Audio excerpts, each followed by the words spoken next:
Did you know that the entire history of Brazil can be encapsulated in just 4 words? No, it has not, Pel Gorincha, Romario, and Neymar. And it's certainly not FHC, Lula Dilma, and Bolsonaro.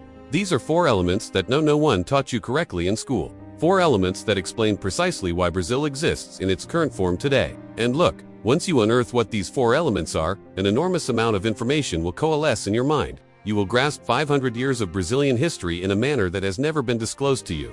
Because, let's be frank, Brazil's history is not the sanitized narrative found in textbooks. It is a history forged in blood, betrayal, slavery, and manipulation. And the worst part, this history has not yet concluded. Ready to proceed? Before I disclose these 4 magical words, you need to internalize one critical aspect about Brazil. Imagine our nation as a person. And like any individual, it possesses 2 legs supporting the entire structure. Leg 1. The economy, which is fundamentally the source of capital, commodities, and wealth. Leg 2. Political power, those who command, who govern, who dictate the terms. And here lies the secret Nachuan reveals to you. In Brazil, these 2 legs have always walked in lockstep. Always, without exception. Those who control the capital control the country. Those who control the resources legislate the rules. This is precisely why, over the past 500 years, everyone coveted a slice of the Brazilian pie. Everyone sought to control something here. And this is where the promised 4 words come into play.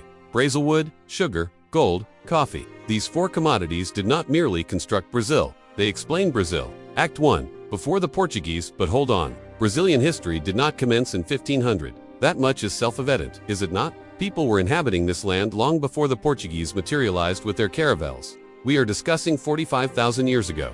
That's right, 45,000. The earliest Brazilians were already established here, while Europeans were still tinkering with the rudimentary structures of feudalism. And this was no sparse population. In 1500, roughly 5 million indigenous people resided here. Today, less than half that number, and this was no accident. It was calculated genocide. But we will address that shortly. Because one fine day in 1500, some indigenous people were relaxing on the beach, unclothed, basking in the sun. And suddenly, they witnessed strange vessels appear on the horizon. They had no conception of the calamity that was bearing down upon them. Act 2. The Portuguese invasion. Look, let us be candid here. We are taught in school that Pedro Álvares Cabral discovered Brazil, aren't we? That he was en route to India, got lost, and bam. They supposedly stumbled upon Brazil by chance. False. Numerous historians have conclusively proven that. Portugal Knew land existed here. They didn't discover anything, they invaded, and what was their immediate course of action upon arrival? They surveyed the area for 10 days, held to masses, and declared, done. It was later renamed the Land of the Holy Cross, Terra de Santa Cruz, which brings us to the first item on our list, Brazelwood. The Portuguese realized there was a tree here that yielded a crimson dye that was exorbitantly expensive in Europe, and the Brazilian coastline was teeming with these trees. Bingo! But who felled these trees? The indigenous populations, in exchange for iron hatchets and trinkets. The indigenous people leaped from the Stone Age to the Metal Age in a matter of months. And consequently, the country's name shifted from Land of the Holy Cross to Brazil, the Land of Brazelwood. However, competition soon emerged. The French, the Dutch, everyone, was vying to seize our Brazelwood. It was at this juncture that Portugal was forced to make a stark choice. Either they permanently colonized Brazil, or they forfeited it entirely. Act 3. Colonization commences. In 1530, Portugal finally conceded, fine, let's colonize. But a major impediment arose. The king was financially ruined. So he devised an idea he considered genius for himself. He carved up Brazil into immense land strips called hereditary captaincies and handed them over, free of charge, to a few cronies to manage. The implicit instruction was, look, this territory is yours, but you are obligated to ensure it generates profit for me. Understood? A shrewd maneuver, wasn't it? The king retained ultimate ownership without expending a single cent. The catch: out of the 15 captaincies, only TWO proved viable. Snow, Vicente, and Pernambuco. The rest, a complete debacle. Consequently, the king dispatched a governor-general to oversee the entire operation. The first was Tome de Souza, who founded Salvador, Brazil's inaugural capital. Accompanying him came the Jesuits. The Jesuits. These men were tasked with a singular mission, converting the indigenous people to Catholicism, by force, if necessary. This brings us to a fundamental concept in Brazilian history, the cross and the sword. If you turn that sword upside down, it forms a cross. This is no coincidence. The sword eliminated hostile indigenous groups. The cross converted the pacified ones to disparate methods. One identical objective: domination. Act 4. Sugar and slavery. And now we arrive at the second item on our list: sugar. The northeastern soil was optimal for cultivating sugarcane, and sugar was literally worth gold in Europe. Thus, the Portuguese began planting cane along the entire Brazilian coast. However, there is one issue that absolutely no one likes to discuss. It is impossible to address sugar production without confronting the topic of slavery. Initially, the Portuguese enslaved the indigenous population, but the native people were intimately familiar with the terrain, so escaping was effortless for them. The solution: to import slaves from Africa. And consider this terrifying statistic. Between the 16th and 19th centuries, over 10 million enslaved Africans were brought to the Americas, nearly 40% of whom were destined for Brazil, a staggering 4 million people, ripped from their homelands, transported aboard vile, putrid ships, traded as mere commodities. And what is even worse, in Brazil, everyone owns slaves. This wasn't solely the purview of wealthy plantation owners. Even impoverished families possessed at least 2 slaves. Even emancipated slaves owned slaves. This practice was completely normalized, and this serves as the deep-seated root of the structural racism we contend with to this very day. There is no escaping this reality. It is history. It is fact. Act 5. The Dutch Invasion. In 1580, Portugal and Spain effectively merged into a single entity, the famous Iberian Union. Consequently, the Netherlands, being an adversary of Spain, declared, "Aha! If Portugal is now part of Spain, then we are justified in invading Brazil." And that is precisely what transpired. In 1630, the Dutch seized a vast expanse of the northeast region. They appointed a man named Maurice of Nassau to govern the territory. In school narratives, Nassau is often painted as the villain, isn't he? Yet the truth is that he transformed Recife into one of the most advanced cities in the Americas. It boasted a zoo, an astronomical observatory, a lighthouse. The Hitchi extended substantial loans to the plantation owners, and when the Dutch East India Company, which essentially owned the Netherlands at the time, began demanding repayment, things went sour. The plantation owners revolted, and the Dutch were forcibly expelled from Brazil. Act 6. Bandeirantes and Quilombos following the Iberian Union. The Treaty of Tordesillas, the agreement that divided the world between Portugal and Spain, was rendered obsolete. Consequently, Brazil began to expand its borders inland. And who spearheaded this movement? The Bandeirantes. But look, disregard the romanticized image of heroes clad in elegant attire and plumed hats. The reality. Many Bandeirantes were indigenous or of mixed race. They walked barefoot, often wearing nothing but loincloths, and their actual task was not pioneering Brazil. It was capturing indigenous people to sell into slavery. Plain and simple. In fact, it was Bandeirante who ultimately destroyed the Quilombo das Palmares. Palmares stood as the foremost symbol of black resistance in Brazil. It endured for over 100 years, housing 30,000 inhabitants. It was essentially a sovereign nation within Brazil. That is, until a Bandeirante named Domingos Jorge Valho was contracted to dismantle Palmares. He captured and executed its leader. Zumbi's head was severed and publicly displayed in Recife. The date of his demise, November 20th. Consequently, this day is now observed as Black Awareness Day. Act 7. Gold alters everything. By the close of the 17th century, sugar production had plummeted into a profound crisis. The British, French, and Dutch had initiated sugar cultivation in the Caribbean, creating intense competition. However, subsequently, gold was discovered in the Brazilian hinterland. The third item on the list, a massive influx of people began migrating here. In 1700, the colony hosted 300,000 settlers. By 1800, that number had swelled to 3 million. Brazil rapidly urbanized. Villages and major cities emerged. The capital was relocated from Salvador to Rio de Janeiro in 1763. Naturally, Portugal demanded its share. They instituted the infamous Quinto V. 20% of all discovered gold was appropriated by the crown. This imposition sparked various revolts. The most renowned, the Minas Gerais conspiracy, Inconfidencia, Mineta. But let us be candid, Tiradentes and his associates were not patriotic heroes championing popular liberty. Their true objective was simply tax avoidance. They were utterly indifferent to the fate of the rest of Brazil, seeking only the independence of Minas Gerais. Moreover, they had no intention of abolishing slavery. Just for the record, in the midst of the plot, there was a man named Joaquim Silverio dos Reis who was deeply indebted to the crown. His action, he betrayed everyone. This constituted the first instance of plea bargaining in Brazilian history. Everyone was apprehended. The primary ringleaders were either pardoned or exiled. But he was merely a pawn. He bore the full consequences. He was hanged and quartered in 1789. Act 8. The royal family in Brazil. In 1808, Napoleon Bonaparte invaded Portugal. The royal family fled to Brazil under the cover of night. Thousands disembarked in Rio de Janeiro, prompting the Prince Regent, Dom João, to realize, since we are now established here, let us effect an upgrade to this colony. He opened the ports to global trade. He founded the Bank of Brazil, indeed, the very institution that endures today. In 1815, Brazil ceased being a mere colony and was elevated to the status of a kingdom. Brazil and Portugal now formed a united kingdom. Yet the royal family's opulent lifestyle came at a steep price. And the funding source, taxation. In 1817, Pernambuco once again revolted and declared itself a republic. Portugal deployed the army and executed the leaders of the insurrection. Act 9. Independence, or lack thereof. By 1822, Dom João was compelled to return to Portugal, but he left his son, Dom Pedro, behind in Brazil. The Portuguese parliament demanded Pedro's immediate return, but the Brazilian populace exerted pressure on him to remain. And on January 9, 1822, Pedro declared, "Tell the people that I remain."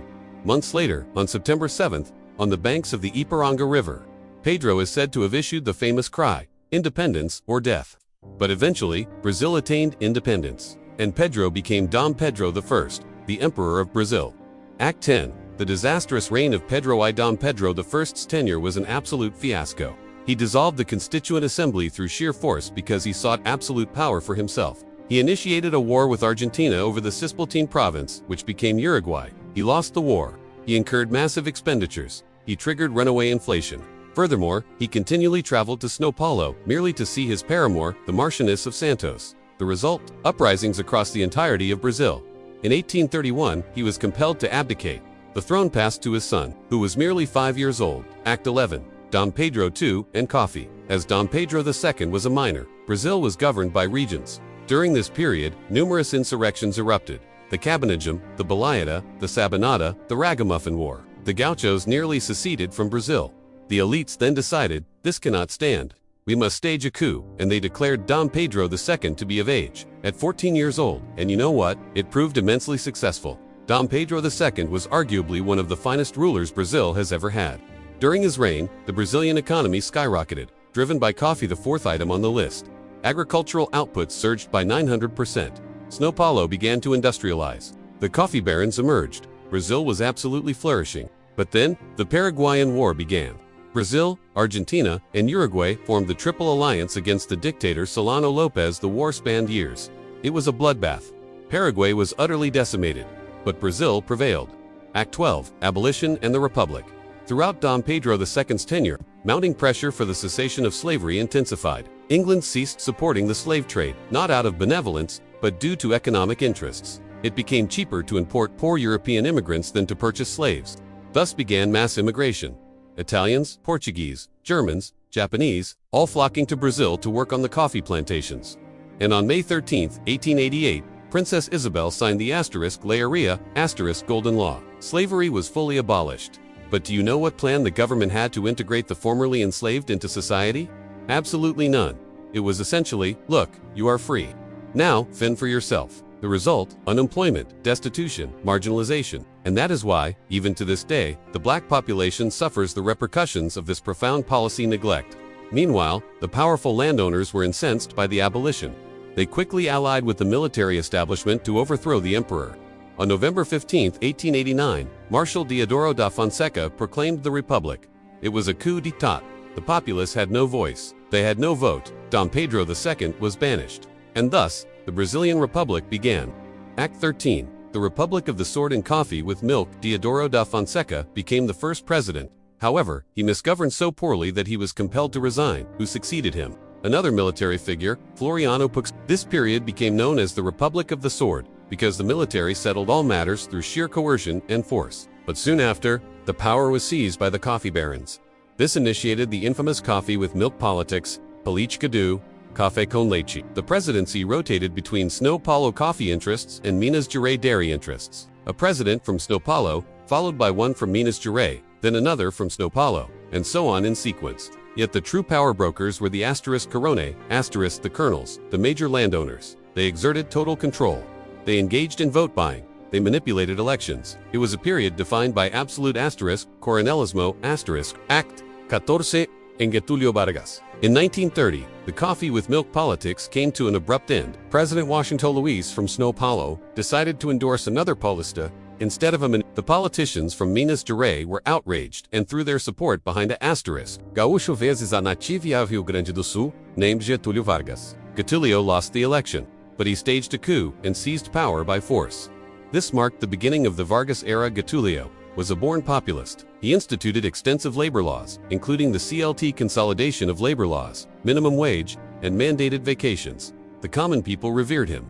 He became known as the father of the poor. But the truth, however, he orchestrated all of this to manipulate the populace and perpetuate his rule. In 1937, he staged yet another coup and established the Estado Novo, new state, a totalitarian dictatorship. He shut down Congress. He muzzled the press. He imprisoned and tortured dissidents. Getúlio was sympathetic to Italian fascism and German Nazism. He only entered World War II on the side of the Allies because the US paid a substantial sum. In 1945, the military, the very forces that had installed him, deposed him. But lo and behold, in Ijo Wuling, Getúlio was elected again. This time, however, the pressure was immense. Allegations of corruption mounted. Political turmoil reigned. And on August 24, 1954, Getúlio took a revolver and shot himself in the chest. He left behind a letter. I leave life to enter history. Act 15. J.K., Janio, Django, and the 1964 coup. Following Getúlio came Juscelino Kubitschek. J.K., his motto. 50 years of progress and 5 he constructed Brasilia. He industrialized the country. But he left behind astronomical inflation. Then came Janio Quadros, who vowed to sweep away corruption. But he lacked support in Congress. He consequently resigned. He thought the people would beg him to return. They did not. His vice president, João Goulart Django, took over. Django was a leftist. He sought to implement agrarian reform. The military and the landed elites were terrified.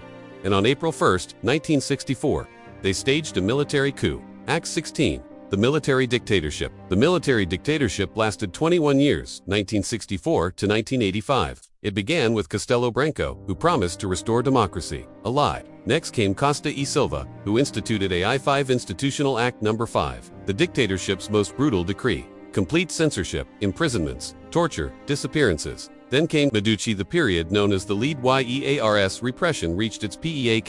Then Geisel, who initiated the slow and gradual political opening, and finally, Figueiredo, who restored democracy. Act 17. The new republic. The people took to the streets demanding direct elections, now *Doratus J, but it didn't materialize. The first civilian president was Tancredo Neves, who died before taking office. His vice president, José Sarney, assumed power. Then came Collor, who was impeached for corruption. Next, Itamar Franco, who established the real plan and put an end to inflation. Then FHC, who privatized everything, followed by Lula's social programs. Then Dilma impeachment. Next, Temer corruption allegations. And so it went. So, what is the happy ending to this story? There is none yet. Brazil is a country that appears to be trapped in its own past. They always said Brazil was the country of the future, but that future never arrives. Do you know why? Because the same groups that vied for power back in 1500 are still vying for it today. They have changed faces. They have changed attire, but the logic remains identical. Those with wealth seek power. Those with power refuse to relinquish it, and the populace, they remain caught in the crossfire.